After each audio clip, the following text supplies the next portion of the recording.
आज इसने सेठ के नाम संदेश किया। तो दर्शकों को बता दूं कि इतना कायर, इतना डरपोक, इतना नपुंसक चरित्र है इसका कि ये नाम लेने की हिम्मत नहीं जुटा सका मनीष। ये नाम लेने की हिम्मत नहीं जुटा सका। ये छाती कूट रहा था मुकेश अंबानी और गौतम अडानी के खिलाफ, लेकिन इसकी औकात नहीं थी। ये कितना साहसी पत्रकार है, कितना निर्भीक पत्रकार है। पहले तो मैं इसीलिए मैंने कहा कि इस तक ये पहुंचे कि रवीश कुमार, तुम्हारी औकात, तुम्हारी पत्रकारिता की निर्भीकता, कितने तुम कायर पत्रकार हो, ये तुम्हारे इस संदेश में पहला मैंने मेरा जो पहला उसका आकलन था कि तुम गौतम अडानी और मुकेश अंबानी का नाम लेने से डर रहे थे, इशारों में बात कर रहे थे। और क्यों कर रहे थे अभी तुमको बताता हूं कि नाम कैसे लिया जाता है, किस तरह से लिया जाता है। कि जिन लोगों की दलाली में आज तुमने पूरा काम किया है, अडानी और अंबानी को गरियाया है छद्म नामों से।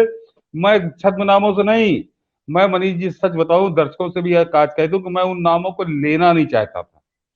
मैं उन नामों को लेना नहीं चाहता था, लेकिन उन नामों को हथियार बना के जब रवीश कुमार ने नंगई करी आज, तो मुझको आज मजबूर होकर नाम लेना पड़ रहा है और तथ्यों के साथ लेना पड़ रहा है। अब बात कर शुरू करता हूं रवीश कुमार कि तुमने जो सेठ के नाम संदेश जारी किया है, तुमने सेठ के नाम संदेश जब जारी कर रहे थे तो मैं सेठ के नाम तुम्हारा संदेश नहीं सुन रहा था। मुझको ये लग रहा था कि अंग्रेजों के दलाल का एक दलाल, फिर कह रहा हूं कि अंग्रेजों के दलाल का एक दलाल आज उन उद्योगपतियों को गाली दे रहा है जिन उद्योगपतियों ने इस देश का चेहरा बदल दिया, वो भी बताऊंगा। जिन उद्योगपतियों ने इस देश की किस्मत बदल दी, इस देश का चेहरा बदल दिया, उनको गाली वो दलाल दे रहा था जो अंग्रेजों के दलाल का दलाल था। मनीष जी, मैंने कहा ना कि मैं नाम नहीं लेना चाहता था, लेकिन अब आज बहुत अच्छा किया कि इस दलाल ने मुझको मजबूर कर दिया। दर्शकों से कह रहा हूं बहुत ध्यान से सुनिएगा। मनीष जी, इसने नाम तो गिना है कम से कम 5-7 कि अंग्रेजों के समय में जो आजादी की लड़ाई लड़ते थे, उन सेठों की तरह ये गोदी सेठ काम करे और उनसे सबक ले और उनके बनाए लोकतंत्र को न कुचले। उसने आज सेठों की बात की है, उसने आज सेठ। और उसमें मनीष जी नाम तो है, लेकिन मैं 3 नाम बहुत मशहूर नाम लूंगा, उससे दर्शक समझ जाएंगे कि बाकी जो इसने नाम लिए वो किस चरित्र के रहे होंगे जिनका इसने बड़ा महिमा मंडन किया। उन 3 नामों का पहला नाम मनीष जी जमनालाल बजाज। जमनालाल बजाज के बारे में इसने बड़ा उससे कि बताइए, जमनालाल बजाज, घनश्याम दास बिरला, इन लोगों के इसने उदाहरण दिए। तो मनीष जी, ये मैंने कहा ना कि भाई कुछ ऐसे स्थापित लोग थे। एक मिनट खोल लू जरा। तो मनीष जी, मैं दर्शकों के साथ साथ रवीश कुमार तुमसे भी कहना चाहता हूँ कि जरा उस जिस जमनालाल बजाज को तुम देश की सेवा, आजादी की लड़ाई का नायक बता रहे थे कि वो सेठ अंग्रेजों से लड़ रहा था, जरा उस जमनालाल बजाज की कुंडली भी सुन लो तुम। अगर तुम में जरा सी भी शर्म हो तो चुल्लू भर पानी में डूब मरना। मनीष जी, बताता हूँ जमनालाल बजाज कौन था। पहले फर्स्ट वर्ल्ड वॉर में जब जब पहला विश्व युद्ध हुआ, तो अंग्रेजों को भरपूर गठरी भर धन जमनालाल बजाज ने दिया, समझे आप। और वो इतनी आजादी की लड़ाई लड़ रहा था सन 1918 में कि अंग्रेजों ने उसको ऑनरेरी मजिस्ट्रेट बनाया। मनीष जी, उसको ऑनरेरी मजिस्ट्रेट बनाया और उसके बाद मनीष जी, हाँ, और जमनालाल बजाज को राय बहादुर की उपाधि दी गई। राय क्या बात बहादुर है। की उपा 2018 में विश्व युद्ध में, जिसमें कम से कम 2 लाख सैनिक मर गए थे, भारतीय भारतीय। और मनीष जी, जरा रवीश कुमार को थोड़ा और आईना दिखा दूं कि जिस जमनालाल सेठ का नाम लेके तुम आज के उद्योगपतियों को गाली दे रहे थे, वो जमनालाल किस समय ले रहा था अंग्रेजों से ऑनरेरी मजिस्ट्रेट और राय बहादुर की उपाधि। मनीष जी, ये वो समय था जब चाफेकर बंधु फांसी पर लटक चुके थे, खुदीराम बोस फांसी पर लटक चुके थे, मदन लाल ढींगरा फांसी पर लटक चुके थे, और एक एक पेड़ पे 150-150 भारतीयों की लाशें अंग्रेज टांग रहे थे।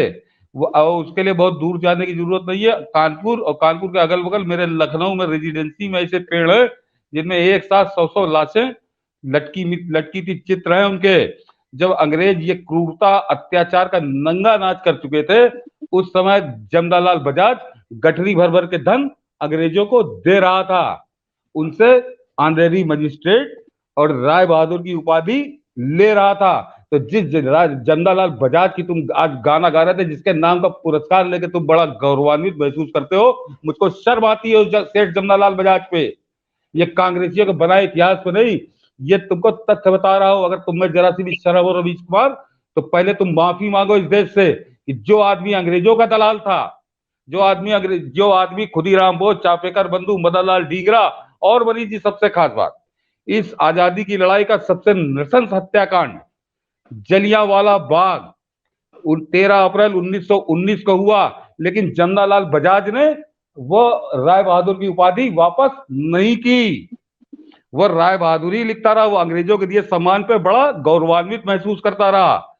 वो ऑनरेरी मजिस्ट्रेट तो था ही, उसके बाद ये राय बहादुर की उपाधि 1919 में उसने वापस नहीं की, जबकि मेरे ख्याल से आजादी के इतिहास का सबसे नृशंस हत्याकांड अंग्रेजों ने किया, लेकिन उन अंग्रेजों का वो राय बहादुर बना रहा। और मनीष जी, जो हमारे थोड़े प्रबुद्ध दर्शक होंगे, उनको मालूम है कि अंग्रेज राय बहादुर और खान बहादुर की उपाधि किनको दिया करते थे? जो अंग्रेजों के दलाल, अंग्रेजों के चमचे और क्रांतिकारियों के मुखबिर हुआ करते थे, उनको दिया जाता था राय बहादुर। राय बहादुर की उपाधि किसी भगत सिंह को नहीं दी गई, राय बहादुर की उपाधि किसी चंद्रशेखर आजाद को नहीं दी गई, राय बहादुर की उपाधि किसी अशफाक उल्ला खान को नहीं दी गई।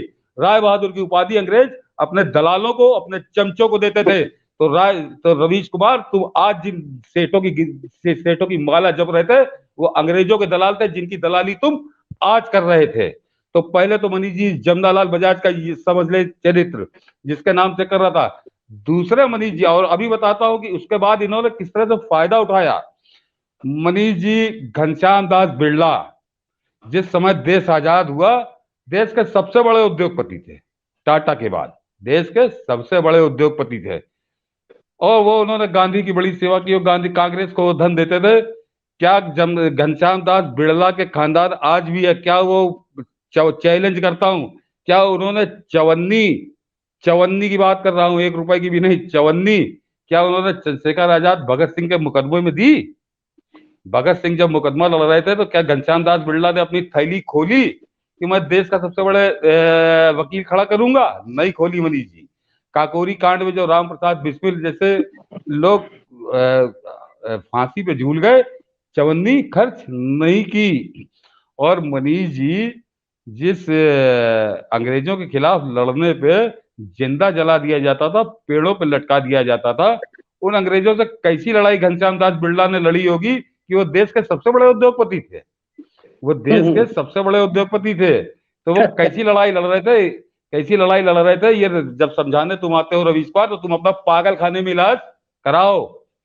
वो घनश्याम दास आजादी की लड़ाई नहीं लड़ रहे थे, गांधी की चरण वंदना कर रहे थे। वो गांधी की, जिस गांधी ने 1918 में लाखों हिंदुस्तानियों को अंग्रेजों की फौज में भर्ती करा दिया था, और गांधी को भी कैसरे हिंद की उपाधि दी गई थी।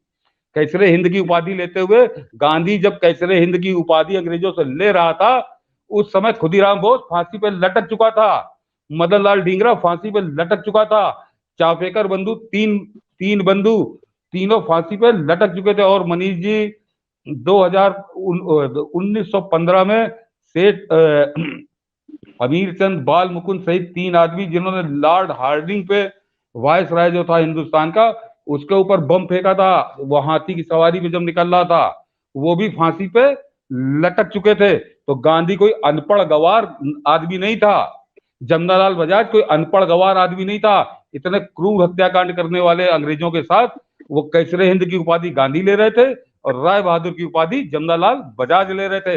ये तो दुर्भाग्य है इस देश का कि आजादी मिलने के बाद वो मदरसा छाप शिक्षा मंत्री बना 11 साल तक, और कांग्रेस के हाथ में सरकार आई, तो इन लोगों को महानायक बना दिया गया। ऐसा लगाया गया कि जमनालाल बजाज ना हुए कोई बहुत भामाशाह इस देश में आ गया था। इनकी असलियत नहीं बताई कि ये अंग्रेजों को गठरी भर भर के धन दे रहे थे, और इनसे राय बहादुर और ऑनरेरी मजिस्ट्रेट की उपाधि ले रहे थे। तो पहले रवीश कुमार अपने जरा फिर से इतिहास पढ़ो, जो तथ्य हैं अपने अनर्गल झोंकने में न चले। और मनीष जी, ये जमनालाल बजाज और घनश्याम दास बिरला, इन्होंने अपनी उस चमचागिरी की, गांधी की चमचागिरी की, नेहरू की चमचागिरी की, अभी नेहरू का भी बताता हूँ, एक उद्योगपति और उसका किस्सा भी बताता हूँ। पहले जरा इन दोनों का इतिहास समझ लीजिए कि इन्होंने अपनी चमचागिरी की कीमत ऐसे वसूली कि हिंदुस्तानियों को 1947 से 1990 तक अम्बेसडर के अलावा दूसरी कार के दर्शन नहीं हुए, क्योंकि अम्बेसडर बिड़ला बनाते थे। क्या बात है। एम्बेसडर बिड़ एम्बेसडर बिड़ला बनाते थे, तो कांग्रेसी सरकार ने किसी दूसरे को अनुमति ही नहीं दी, किसी को अनुमति ही नहीं दी। जो फिएट थी, फिएट मनीष जी, वो मार्केट में थी, लेकिन सरकारी विभागों में खरीद के लिए केवल अम्बेसडर ही अधिकृत थी, चाहे वो सेना हो, चाहे वो राज्य सरकारें हो, चाहे केंद्र सरकार का कोई विभाग हो। मतलब वो कई एक एक भी आदमी, हम आप सब अच्छे जानते हैं मनीष जी, वो दौर मैंने देखा है कि आदमी की पब्लिक में तो स्कूटर खरीदने की हैसियत नहीं होती थी लोगों की। शादी ब्याह में साइकिल दहेज में दी जाती थी, तो कार कौन खरीदता? कार तो केवल सरकारी मौके में खरीदी जाती थी, कार तो केवल सरकारी खरीद पे होती थी, और उसमें सिवाय अम्बेसडर के दूसरी कार नहीं खरीदी जाती थी, और हिंदुस्तान में किसी दूसरी कार बनने का मौका भी नहीं दिया गया। और 43 साल एक छत्र राज्य उस पे किया। वही स्थिति मनीष जी बजाज की थी। जब जो हमारी आपकी पीढ़ी के दर्शक हैं, उनको मालूम होगा कि 90 तक बजाज स्कूटर ब्लैक में बिकता था।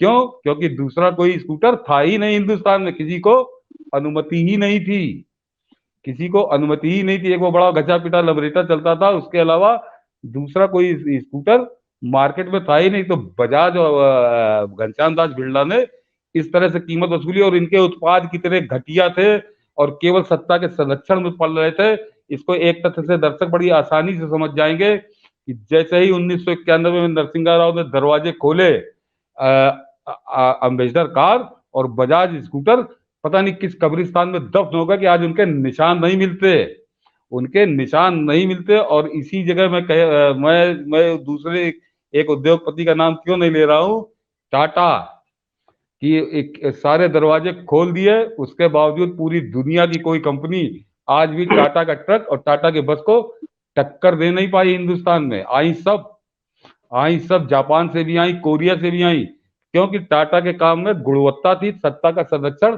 नहीं था।